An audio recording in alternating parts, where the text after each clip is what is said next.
Good afternoon, ladies and gentlemen. This is Truth a Lot Thursdays. Once again, I know it's Friday afternoon, but got caught up with work yesterday and just got too busy. And then at the end of the day, I was too tired to do Truth a Lot Thursdays. So now we're having Truth a Lie Thursdays on a Friday afternoon.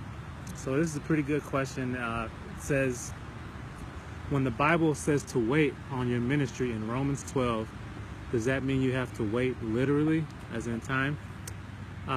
Pretty much in Romans 12, when it talks about waiting on your ministry, it's talking about wait as in a waiter or a waitress. Pretty much it means put yourself in position to serve and to use your gift.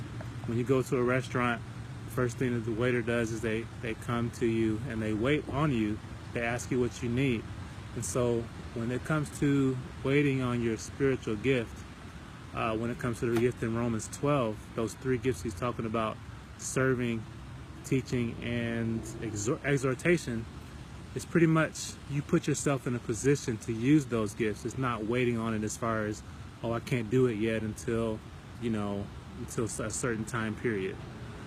So that's a very important distinction to understand, that when you have the gift of teaching or the gift to serve, do physical actions for other people, or the gift of exhortation, to call people together, to call people near, and to encourage people, it's important that you put yourself in a position to use that gift proactively.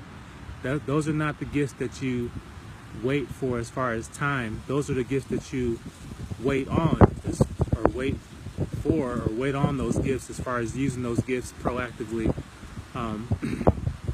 like you go to a restaurant.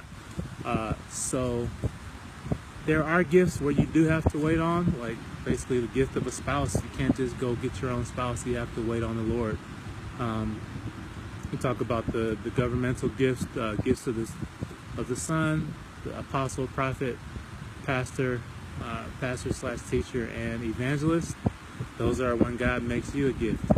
You have to wait for the Lord to do that for you, right? So those are different types of gifts, and the weight on those gifts are different from the weight on the gifts in Romans chapter 12. Yeah, so basically that's pretty much the summarization of that question. You don't have to necessarily wait on your serving gift, or you don't have to wait on your teaching gift or your exhortation gift. Those are gifts that you just use and you go to serve the Lord with them. How can I put yourself in a position to use those gifts in the body of Christ?